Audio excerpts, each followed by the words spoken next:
Good morning, TikTok, and welcome to part 13 of how, in what was supposed to be today, the Sacramento County Sheriff's Department will be coming to lock me out of a home that I've lived in for the past 23 years, and how I got here. I want to first thank everyone for their well wishes and checking on me to make sure that I'm okay, but yeah, I'm absolutely okay. Things were supposed to, I guess, happen today and have not. I decided to get out and charge my devices and respond to some comments, things like that. So I didn't just kind of sit around home waiting.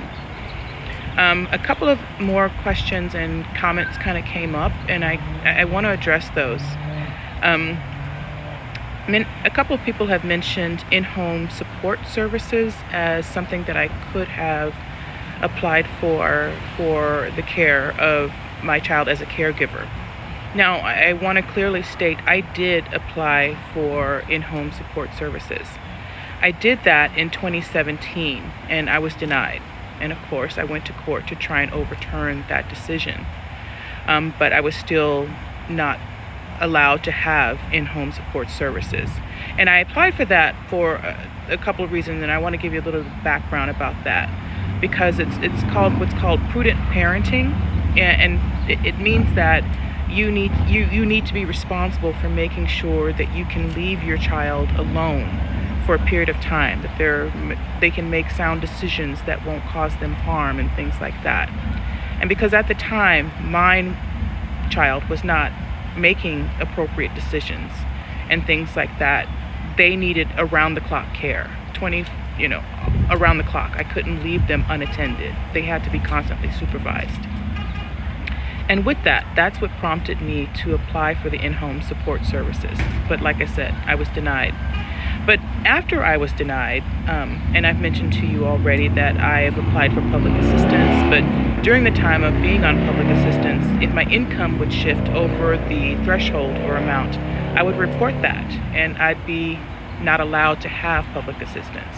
And so once my income dipped down again, then I'd reapply again for public assistance. So it went back and forth for quite a few years at some points I was on it and some points I was not on it. But I mentioned that to say that during the times I was reapplying, the issue of in-home support services and my income kept coming up each time. So when I'd say I had no income, and then a couple of workers would, what about the in-home support services? Well, I'd have to then explain I was denied in-home support services and start down that road, but they quickly would back off.